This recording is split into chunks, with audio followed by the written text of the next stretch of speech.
I was going off on the mixer, fingers syncing perfectly with every beat. The whole room was practically vibrating. Ready for my legendary beat drop. Here we go. Bam. And the lights went out. AJ, how many times have I told you not to blast music so loud? You're shaking the whole neighborhood. Mum, I was about to make history.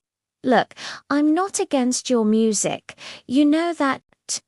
But you need a real path that actually pays the bills. You can't just camp out in my garage forever blasting beats like it's a 24/7 rave. Great. Just great. Hey, I'm a J, a music producer, and this helmet, it's my signature. I've never taken it off. It helps me rise in the underground scene alongside my killer beats. But apparently, that wasn't enough. Hey, come on. You're still the coolest, most badass producer out there. Yeah, tell that to my $0 paycheck. Can't help feeling like a total loser right now. Suddenly, my screen lit up with a new message. It was from Nova Beat, one of the biggest entertainment companies in the country. Hi AJ, your live stream was seriously impressive. Nova Beat would love to help you take your talent to the next level. We're putting together a confidential 5-member idol project, and we believe you would be the perfect missing piece.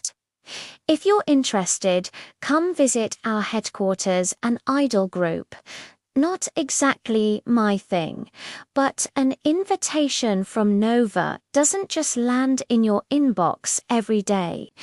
Maybe, just maybe, it was worth stepping out from the underground scene.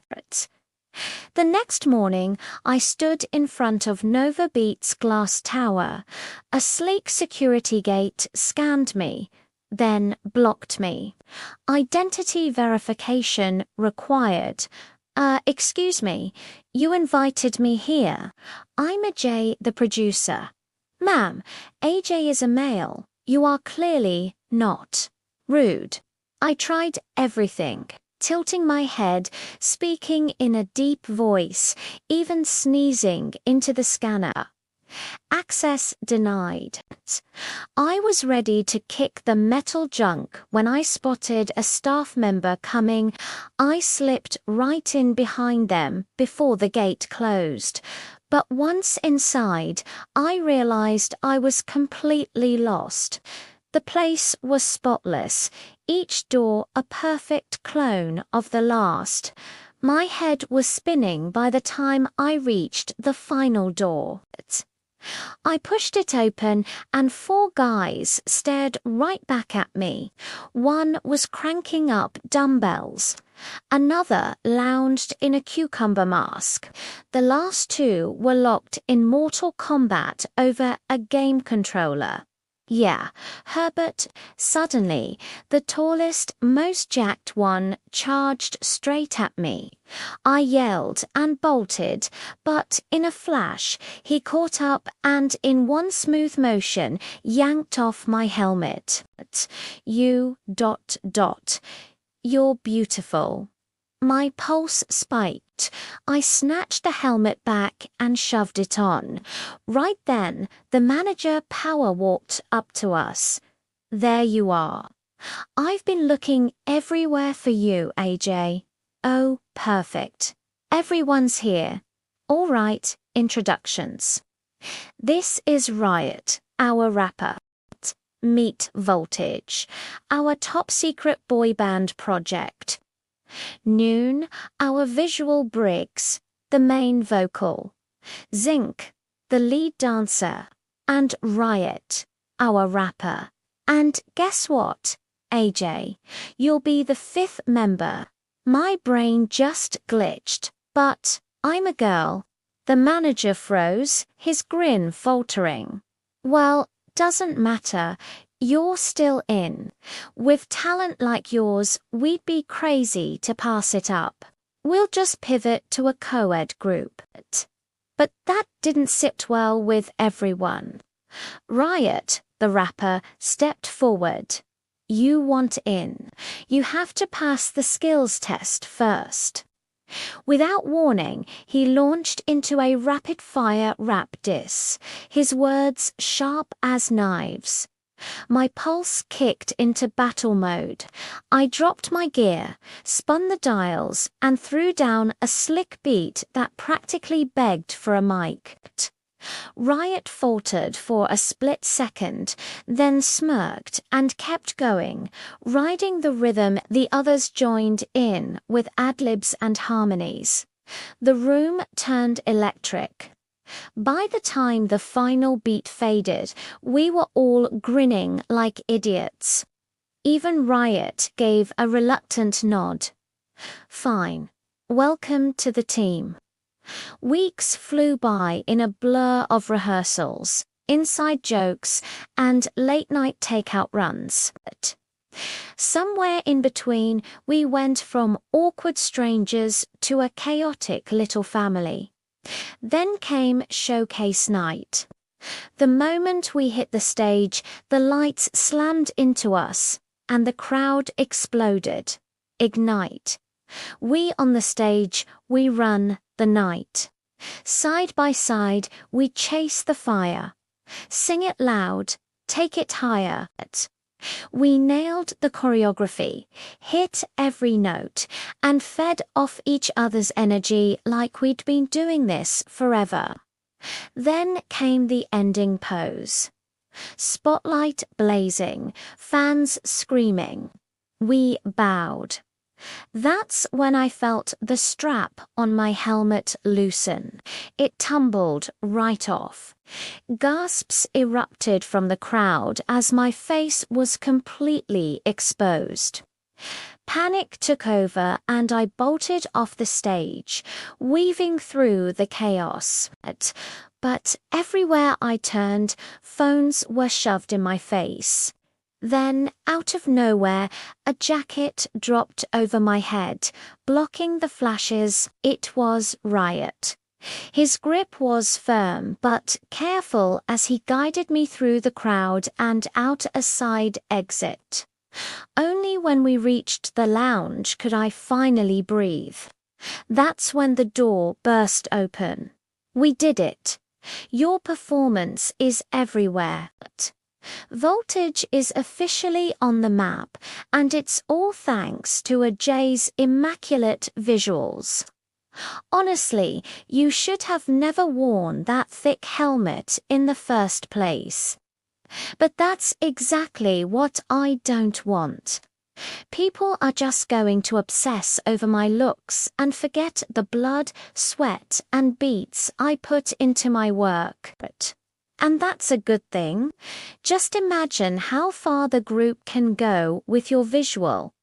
Don't you want the team to succeed? But I know buts from now on. Lose the helmet. I'll teach you how to use your looks to your advantage. The transformation was brutal. I was turned from a streetwear-clad tomboy into, well, something else entirely. Our group's entire image shifted. I was now a pastel-dressed, soft-spoken princess, marketed as the one princess for four princes. I had to sing lyrics like, "I never knew love could feel like this."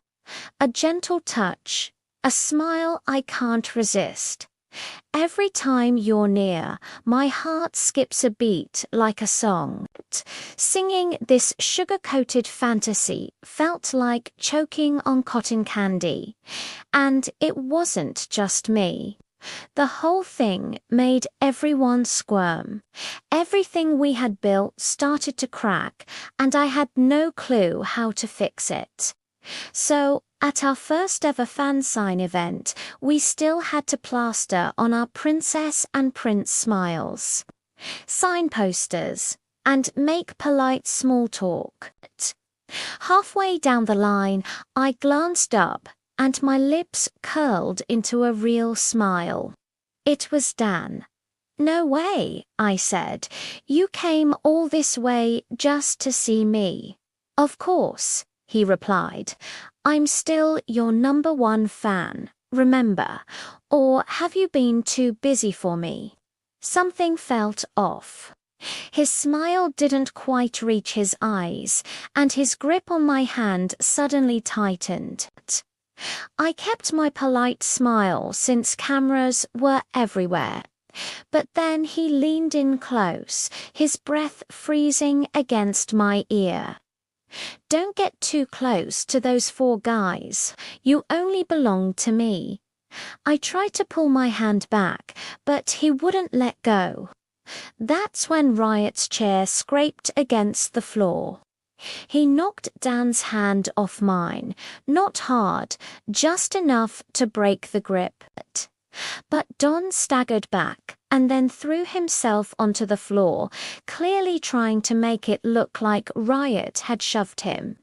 Gasps rippled through the crowd. Cameras clicked non-stop. Did he just push a fan? How dare he? Voltage doesn't respect their supporters. The clip hit social media before we even packed up. #RiotPushesFan was trending worldwide. News articles were popping up like mushrooms after rain. "Do you realize the damage this is doing to our image?" our manager yelled. "It's not what it looked like," Riot started. "He wouldn't have let go of her." I don't want excuses. The public thinks you pushed a fan, and that's all that matters. You two are going to make a formal apology tomorrow on camera, Riots. Jaw tightened and my stomach twisted into knots. Apologizing for something we didn't do felt so wrong. Feeling drained, I wandered into a quieter part of the city. For a moment, the silence calmed me. Then it hit me, an icy prickle along the back of my neck. Someone was watching me. I turned and a shadow peeled itself from the darkness. "Dan." "You know," he said, stepping closer, "it was much more fun when it was just you and me. Only I should get to see your beauty." He took another step. "And then you had to ruin everything. Chasing clout, surrounding yourself with those guys, watching you cling to them, it made me so mad." My pulse roared in my ears. Instinct took over. I drove my heel hard into his foot, wrenched free, and sprinted. "Hey y'all, I'm Fernanda and I've got 2 massive secrets. Want to know more? Smash that like button." So, secret #1. By day, I'm the perfect princess everyone adores. I strut home from school with a picture-perfect smile plastered on my face. My mum asks, "How was school today, sweetheart?" And I reply, "It was amazing." No cap. But honestly, what really has me hyped is what's waiting for me later, which brings us to secret #2. As soon as I get to my room, I ditch my flawless, polished look. I swap it for a fit that screams rebel mode activated. That night, I slip out quietly, moving like a shadow to a nearby high-rise. The streets are totally dead, which is chef's kiss perfect for what I have planned. Standing in front of a blank white wall, I whip out a spray can and start slashing it with bold black streaks. The once pristine wall now rocks an edgy, half-finished design. This is going to be lit, I think to myself. Suddenly, a loud noise makes me jump. My heart legit skips a beat. I spin around only to see a rat skittering through the trash. Geez Louise, way to almost give me a heart attack. Shaking it off, I go back to my art. This double life was my escape until one night it all came crashing down. I was cornered by my stalker Dan, but just as he lunged, Riot, my bandmate, appeared out of nowhere. He had been out searching for me. Before Dan could bolt, Riot blocked his path, giving him zero chance to fight back. Minutes later, red and blue lights washed over the street. As officers led Dan away, camera flashes popped in the distance. Someone had recorded the whole thing. The next morning, the story was everywhere. Voltage's Riot saves Princess from stalker. My name was finally cleared, but it wasn't over. A lot of people sided with Dan. His final words, "Let us see how long you can keep up this one princess for four princess act," struck a chord. This was the last straw. We held an emergency meeting, just the five of us from Voltage. We decided we had to ditch the fake princess concept. It was killing the vibe we worked so hard to build. We needed to get back to our music, our real color. For a beat, the room was silent. Then, one by one, heads started nodding. It was unanimous. A week later, we went rogue. We fired up a live stream from our own channel, not the company's. The comments section exploded with people calling it the real Voltage and begging for more. We knew we'd lit a fuse. The road ahead was going to be messy and full of fights. But as long as we stuck together and stayed true to our music, Voltage was going to go farther than anyone thought possible. Alright, let's talk secrets. Secret number one isn't exactly a secret, at least not in Mexico City. I'm Fernanda, the mayor's one and only daughter. Yep, that makes me Mexico City's first daughter. I know, hold the applause. Since I was a kid, I've lived under a microscope. Everyone sees me as this perfect model citizen, a strata student, the whole package. Just the other day, I told my dad, "Hey, I got the top student award again, and I am representing the school in the citywide poetry contest." His response, "Good. As the first daughter, you need to set an example. Don't be like those graffiti hooligans." He was fuming about a new piece of graffiti that had just appeared on the Museo Memorial y Tolerancia wall. The police suspect the artist is Reina Dinter, an anonymous sprayer who's been all over the news. Watching him go on about how these troublemakers need to be taught a lesson, I just excused myself and went to my room. Why? Pure guilt. Because, surprise, I am Reina Dinter, and absolutely no one knows. Not my dad, not my friends, nobody. Now for secret number two, the real juicy one. I created Reina Dinter over 2 years ago. I was just so overwhelmed by the pressure to be perfect all the time. I needed an escape. So I grabbed some spray cans and started painting in the middle of the night, wherever I felt like it. Before I knew it, I was a sensation. Graffiti movements started popping up all over the city, inspired by my work. Of course, I had to keep my identity a complete secret. My dad would literally disown me. One night, I was just putting the finishing touches on a new piece when I heard a strange noise. The street was supposed to be deserted.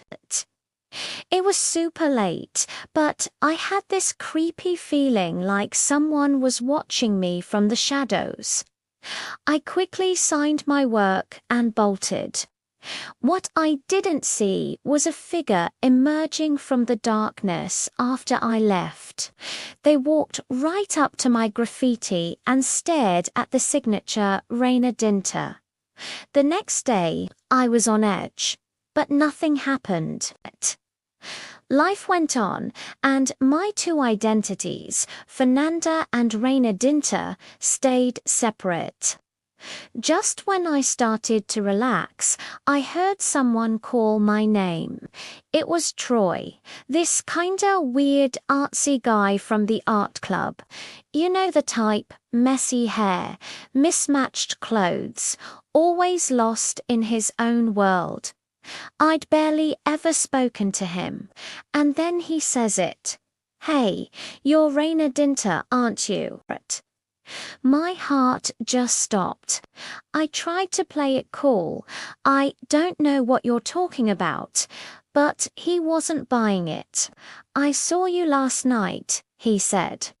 "You were painting and you signed your work." Crap. My gut feeling was right. I braced myself. Was he going to blackmail me? Ask for money?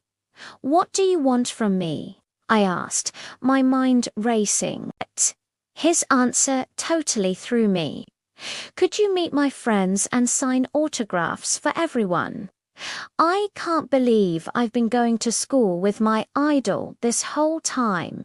Hey Max, you won't believe who I'm with. Reina Dinter is I cut him off. You better not tell anyone who I am."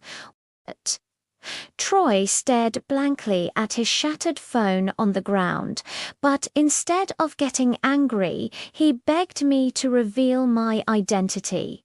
He wanted me to sign autographs for his art club. I was so mad, I clamped my hand over his mouth, hissed a few more warnings, and just took off. Who knew how many people would find out if I let him keep talking? From that day on, Troy became my personal shadow. He followed me everywhere, openly chasing me for an autograph and pestering me to visit his art club. It didn't stop there. He even started trailing me during my nights as Reina Dinter, after spending all day with a perfect smile, playing the flawless first daughter. The night was my only escape. It was the only time I could truly be myself. But Troy just kept showing up, crashing my rare moments of peace. He'd get all excited, saying things like, "This is unreal. I'm painting with Reina Dinter. My friends are going to freak out."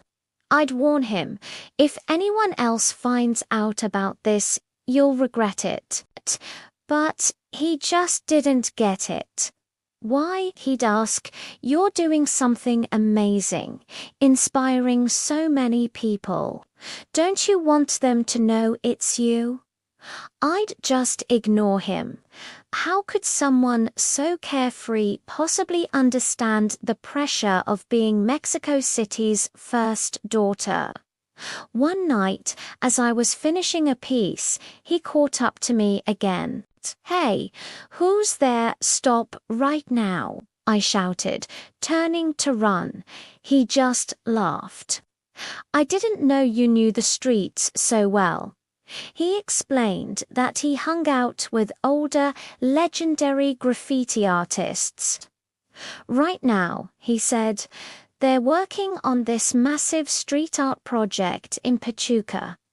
The mention of Pachuca made my heart skip a beat.